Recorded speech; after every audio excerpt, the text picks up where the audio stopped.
کہ ختم نبوت زندہ باد، ختم نبوت زندہ باد، ختم نبوت زندہ باد، ختم نبوت زندہ باد۔ سفر قرآن۔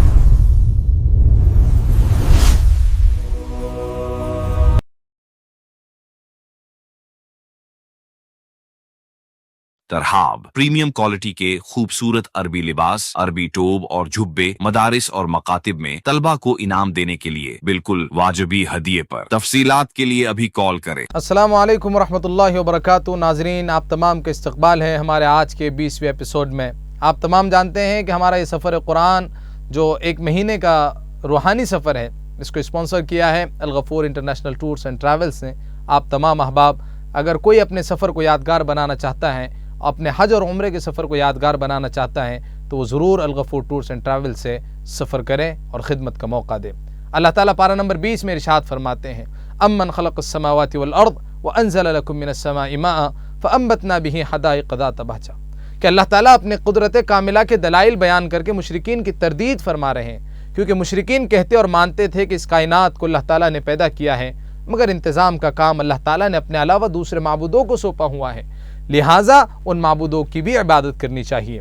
آسمان و زمین کو اللہ تعالیٰ نے بنایا، کائنات میں مختلف قسم کے رنگ رنگیلیاں یعنی سرسبز باغات، متحرک زمین پر مضبوط پہاڑوں کو گاڑنا، خوشخبری لانے والی ہواؤں کو بھیجنا، دو سمندروں کے درمیان پردہ حائل کرنا، بے قرار آدمی کی پکار پر اس کی تکلیف کو دور کرنا، ابتداءً پیدا کر کے موت کے بعد دوبارہ زندہ کرنا، آسمان و زمین سے روزی دینا، سب کچھ خدا تعالیٰ کرتے ہیں، تو عبادت کے لائق اور مستحق بھی اللہ تعالیٰ ہی ہے۔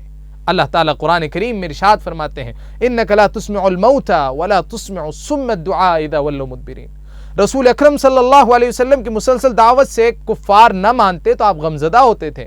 اللہ تعالیٰ نے اپنے پیغمبر کو تسلی دی ہے کہ اے پیغمبر، ان کو سنانا آپ کے ذمے ہے، آپ سنا سکتے ہیں، لیکن منوانا آپ کے بس میں نہیں ہے، اس لیے ان کے نہ ماننے پر آپ رنجیدہ خاطر نہ ہوا کریں۔ جس طرح قبر میں آپ کسی مردے کو سنا دے تو اس کے سننے کا اس کو کچھ فائدہ نہیں، اسی طرح اگر زندہ کفار بات سنے اور قبول نہ کرے تو یہ بھی فائدہ نہ اٹھانے میں مردوں کی طرح ہے۔ اس آیت میں زندہ کفار مردوں اور بہروں کے ساتھ عدم انتفاع میں تشبیہ دی ہے، لہٰذا اس آیت سے یہ ثابت کرنا کہ مردے نہیں سنتے درست نہیں ہے۔ اللہ تعالیٰ ارشاد فرماتے ہیں کہ وَإِذَا وَقَعَ الْقَوْلُ عَلَيْهِمْ أَخْرَجْنَا لَهُمْ دَابَّةً مِّنَ الْأَرْضِ تُكَلِّمُهُمْ، اور جب ہماری بات پوری ہونے کا وقت ان لوگوں کے پاس آ پہنچے گا، یعنی قیامت قریب ہوں گی، تو ہم ان کے لیے زمین سے ایک جانور نکالیں گے جو ان سے باتیں کریں گا۔ آخری علامت قیامت میں سے ایک علامت یہ ہے کہ اللہ تعالیٰ ایک عجیب الخلقت جانور کو زمین سے پیدا فرمائیں گے جو لوگوں سے باتیں کریں گا۔ اس کے بعد میں سورہ قصص کا آغاز ہوتا ہے۔ اس سورت میں حضرت موسیٰ علیہ السلام کا قصہ بیان ہوا ہے، اسی مناسبت سے اس سورت کا نام سورۃ القصص رکھا گیا ہے۔ اس سورت میں نبی اکرم صلی اللہ علیہ وسلم کا رسالت کا بیان ہے اور آپ کی رسالت پر ہونے والے اعتراضات کے جوابات دیے گئے ہیں۔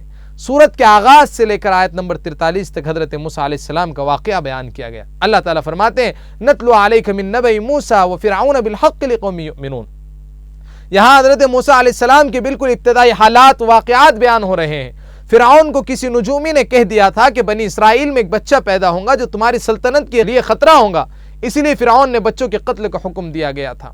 پھر اللہ ارشاد فرماتے ہیں، وَأَوْحَيْنَا إِلَىٰ أُمِّ مُوسَىٰ أَنْ أَرْضِعِيهِ، کہ اللہ تعالیٰ نے حضرت موسیٰ علیہ السلام کے والدہ کے دل میں ڈالا کہ جب تمہارا بچہ پیدا ہو جائے تو اسے دودھ پلاتی رہنا، جب کوئی خطرہ محسوس ہو تو اس بچے کو دریا میں ڈال دینا اور ڈرنا مت، نہ ہی غمگین ہونا، ہم اس بچے کو تمہارے پاس ضرور پہنچائیں گے اور اسے رسول بنائیں گے۔ اللہ تعالیٰ نے یہ تسلی دی موسیٰ علیہ السلام کی والدہ کو کہ آپ کا بچہ آپ کی گود میں پلے گا، اس سے آپ کی آنکھیں ٹھنڈی رہوں گی، یہ قتل نہیں ہوگا۔ چنانچہ والدہ نے صندوق میں رکھ کر دریا میں ڈال دیا، صندوق بہتا ہوا فرعون کے محل کے پاس پہنچ گیا، فرعون کے لوگوں نے اسے اٹھا کر فرعون کے پاس پہنچا دیا، فرعون کی بیوی آسیہ نے اسے آمادہ کر لیا کہ اب ہم اسے اپنا بیٹا بنا کر پالتے ہیں۔ پھر آگے پورا واقعہ بیان ہو رہا ہے کہ جب موسیٰ علیہ السلام کو دودھ پلانے کا مسئلہ پیش آیا تو آپ نے کسی بھی عورت کا دودھ نہ پیا۔ حضرت موسیٰ علیہ السلام کی بہن کی تجویز کے مطابق موسیٰ کو دودھ پلانے کے لیے لایا گیا۔ موسیٰ علیہ السلام نے اپنی ماں کا دودھ قبول فرما لیا۔ اللہ تعالیٰ کے وعدے کے مطابق موسیٰ علیہ السلام کو اپنی والدہ کے پاس لوٹا دیا گیا۔ اللہ ارشاد فرماتے کہ وہ دخل المدینۃ علی حین غفلت، کہ حضرت موسیٰ کے قوم کا یعنی بنی اسرائیل کا اور ایک قبطی کا جھگڑا ہو رہا تھا۔ بنی اسرائیل کے جو شخص تھے انہوں نے موسیٰ علیہ السلام سے مدد طلب کی۔ موسیٰ علیہ السلام نے اسرائیلی کو یعنی بنی اسرائیلی کو قبطی کے ظلم سے بچانے کے لیے قبطی کو ایک مکہ مارا اور وہ تاب نہ لا سکا اور مر گیا۔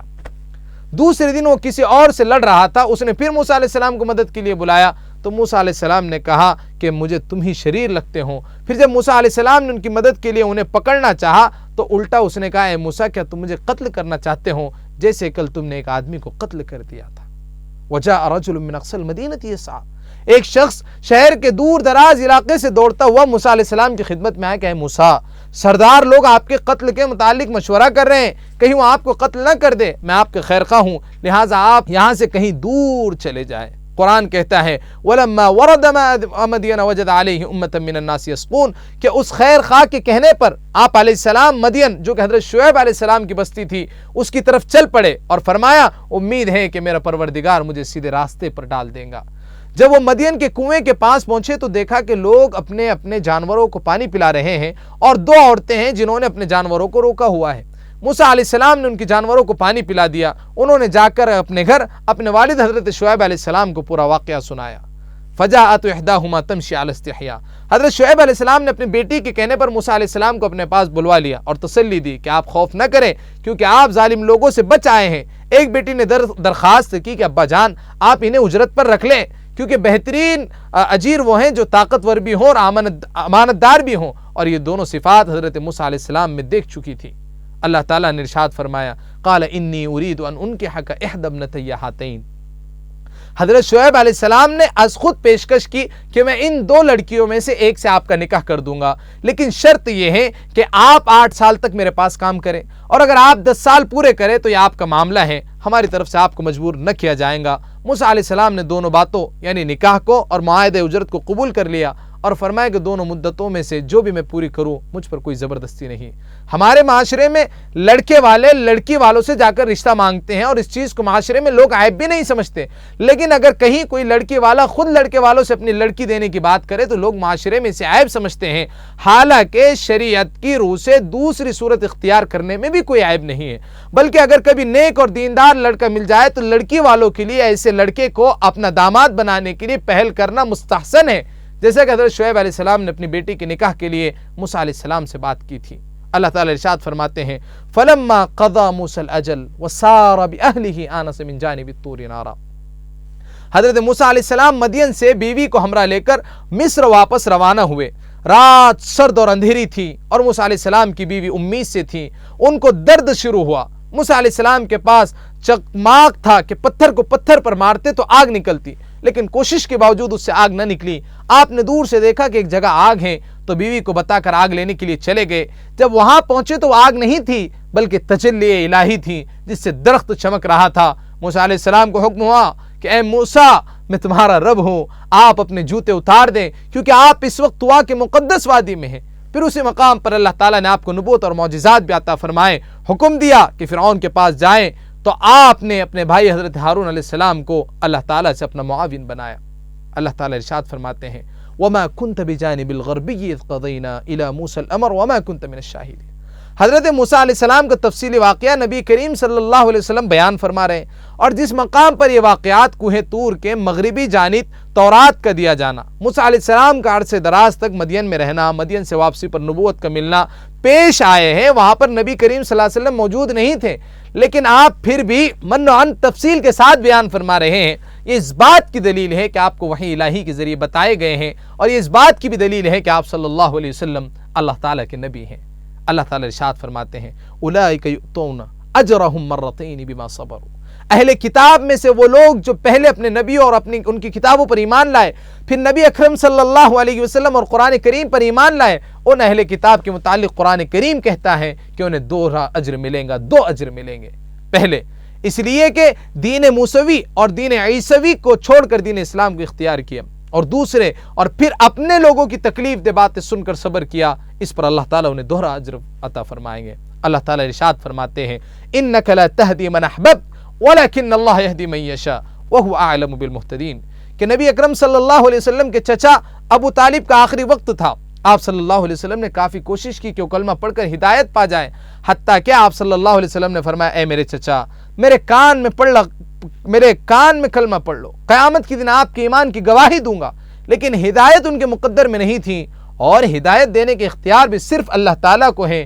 اس لیے اللہ تعالیٰ نے یہ آیت نازل فرمائی کہ اے میرے محبوب، آپ جس کو ہدایت دینا چاہیں نہیں دے سکتے، بلکہ اللہ تعالیٰ جس کو ہدایت دینا چاہتا ہے اسے ہدایت عطا فرماتا ہے، اور اللہ ہدایت قبول کرنے والوں کو خوب جانتا ہے۔ اللہ تعالیٰ ارشاد فرماتے ہیں ان قارون کان من قوم موسیٰ فبغى علیہم۔ قارون بنی اسرائیل کا ایک شخص تھا، بعض روایت میں کہ موسیٰ علیہ السلام کے چچا کا بیٹا تھا۔ اس کے پاس مال اتنا زیادہ تھا کہ اس کے خزانے کی چابیاں اونٹ اٹھاتے تھے۔ یہ فرعون کا خاص آدمی تھا اور بنی اسرائیل پر فرعون کی طرف سے نگراں مقرر تھا۔ جب بنی اسرائیل فرعون کے تسلط سے نکل آئے تھے تو یہ بھی بنی اسرائیل کے ساتھ آیا تھا۔ اسے اپنے سامان اور مال و جائیداد پر بہت ناز تھا۔ یہ اونٹوں پر مال لاد کر نکلتا اور فخر و تکبر کرتا تھا اور کہتا تھا کہ میں اپنے فن سے مال کمایا ہے۔ پھر ایک وقت آیا کہ اللہ تعالیٰ نے قارون کو اس کے مال سمیت زمین میں دھسا دیا۔ اللہ اکبر۔ اللہ فرماتے ہیں ان الذی فرض علیک القرآن لرادک الی معاد، کہ رسول اکرم صلی اللہ علیہ وسلم مکہ مکرمہ سے مدینہ منورہ کی طرف ہجرت کر چلے۔ جب مقام حجفہ پر پہنچے جو مدینے کے راستے کی مشہور منزل رابغ کے قریب ہے، اس وقت مکہ مکرمہ کے راستے پر نظر پڑی تو بیت اللہ اور وطن یاد آیا۔ اسی وقت جبریل امین یہ آیت لے کر نازل ہوئے، اللہ تعالیٰ کے نبی، جس اللہ تعالیٰ نے آپ پر قرآن نازل کیا ہے وہ اللہ آپ کو مکہ دوبارہ لائے گا۔ اس آیت میں آپ صلی اللہ علیہ وسلم کو تسلی دی ہے اور وعدہ فرمایا کہ ایک وقت آئے گا کہ آپ مکہ المکرمہ میں فاتح بن کر داخل ہوں گے۔ چنانچہ آپ صلی اللہ علیہ وسلم 8 ہجری میں فاتح بن کر اپنے آبائی وطن مکہ المکرمہ میں داخل ہوئے اور یوں وعدہ خداوندی پورا ہوا۔ اس کے بعد میں سورہ عنکبوت کا آغاز ہوتا ہے۔ اس سورت میں مکڑی کا ذکر کر کے مشرکین کو مکڑی کے ساتھ تشبیہ دی ہے کہ جیسے وہ کمزور گھر بنا کر اس پر بھروسہ کرتی ہے مکڑی، اسی طرح مشرکین بھی غیر اللہ پر بھروسہ کرتے ہیں۔ اس وجہ سے اس سورت کا نام کیا رکھا گیا ہے؟ عنکبوت رکھا گیا ہے۔ یہ سورت مکی ہے اور دیگر مکی سورتوں کی طرح اس میں بھی توحید، رسالت اور قیامت کے دلائل بیان کیے گئے ہیں۔ سابقہ اقوام کے واقعات ذکر کر کے اہل ایمان کو تسلی دی گئی ہے کہ اہل ایمان پر پہلے آزمائش آتی ہیں، پھر آسانی آتی ہیں۔ والدین کی اطاعت و فرمانبرداری کے لیے معتدل اصول بیان کیا گیا ہے۔ اگر مومنین پر کسی جگہ میں دین پر چلنا اور عمل کرنا مشکل ہو جائے تو ہجرت کر کے اس علاقے کو چھوڑنے کی ترغیب دی گئی ہے، کیونکہ اللہ تعالیٰ کی زمین بہت وسیع ہے۔ اللہ تعالیٰ فرماتے ہیں احسب الناس ان یترکوا ان یقولوا آمنا وهم لا یفتنون۔ یہ وہ زمانہ تھا جب کفار کی طرف سے مسلمانوں پر ظلم کیا جاتا تھا۔ بعض اوقات مسلمان پریشان ہو جاتے اور نبی پاک صلی اللہ علیہ وسلم سے درخواست کرتے کہ اللہ تعالیٰ سے ہمارے لیے مدد کی دعا فرمائیں۔ یہاں مومنین کو تسلی دی گئی کہ اللہ تعالیٰ نے جو جنت تمہارے لیے تیار فرما رکھی ہیں وہ اتنی سستی نہیں کہ تکلیفوں کے بغیر حاصل ہو جائے، لہٰذا تکلیفیں آئیں گی لیکن وہ عارضی ہیں، بہت جلد ختم بھی ہو جائیں گی، لہٰذا تسلی رکھو، صبر سے کام لو۔ انہی آزمائشوں کی وجہ سے اللہ تعالیٰ سچ اور جھوٹوں کے درمیان فرق فرمائیں گے اور امتیاز فرمائیں گے۔ اللہ تعالیٰ ارشاد فرماتے ہیں وَوَصَّيْنَا الْإِنسَانَ بِوَالِدَيْهِ حُسْنًا وَإِن جَاهَدَاكَ لِتُشْرِكَ بِي مَا لَيْسَ لَكَ بِعِلْمٌ فَلَا تُطِعْهُمَا۔ دین اسلام کی ابتدائی زمانے میں ایسا بھی ہوا کہ اولاد اسلام لے آتی لیکن والدین کفر پر بضد رہتے ہیں اور اپنے اولاد کو واپس کفر اختیار کرنے پر مجبور کرتے ہیں۔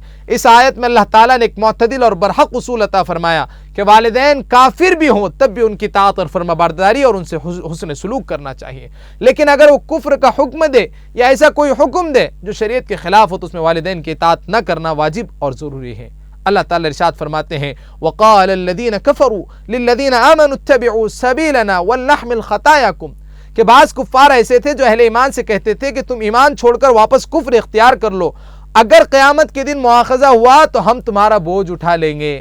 اس آیت میں اس کفار کی اس لغو اور فضول پیشکش کی بھرپور تردید کر دی گئی ہے کہ قیامت کے دن ہر انسان اپنے گناہوں کا بوجھ خود اٹھائے گا، کوئی کسی کے گناہوں کا بوجھ نہیں اٹھائے گا۔ اللہ تعالیٰ فرماتے ہیں وَلَقَدْ أَرْسَلْنَا نُوحًا إِلَىٰ قَوْمِهِ فَلَبِثَ فِيهِمْ أَلْفَ سَنَةٍ إِلَّا 50 عَامًا۔ یعنی یہاں سے کئی آیات تک سابقہ انبیاء نوح علیہ السلام، ابراہیم علیہ السلام، اسحاق علیہ السلام، لوط علیہ السلام اور شعیب علیہ السلام کے واقعات بیان کر کے نبی اکرم صلی اللہ علیہ وسلم اور حضرت صحابہ اکرام رضی اللہ عنہم کو تسلی دی گئی ہے کہ سابقہ امتوں کو بھی پہلے آزمائش کا سامنا کرنا پڑا، پھر بالآخر اللہ تعالیٰ نے ان آزمائشوں کو ختم کر کے اہل ایمان کو فتح اور غالب عطا فرما دیا۔ اللہ تعالیٰ فرماتے ہیں فَكَذَّبُوهُ فَأَخَذَتْهُمُ الرَّجْفَةُ فَأَصْبَحُوا فِي دَارِهِمْ جَاثِمِينَ، کہ یہاں سے اللہ تعالیٰ ان سابقہ امتوں کا انجام ذکر فرما رہے ہیں جنہوں نے اپنے انبیاء علیہ السلام کی تکذیب کی اور اس کے نتیجے میں اللہ تعالیٰ نے انہیں تباہ و برباد کر دیا۔ ان میں قوم سمود ہے، قوم عاد ہے، قارون ہے، قوم نوح ہے، قوم لوط ہے، قوم شعیب داخل ہے۔ تذکیر بھی ایام اللہ کے ضمن میں اللہ تعالیٰ کفار و مشرکین کو تنبیہ فرما رہے ہیں کہ اگر تم بھی اپنی حرکتوں سے باز نہ آئے تو انہی والا تمہارا بھی انجام ہوگا۔ اللہ تعالیٰ فرماتے ہیں مثل الذین اتخذوا من دون اللہ اولیاء کمثل العنکبوت اتخذت بیتا وان اوہن البیوت لبیت العنکبوت۔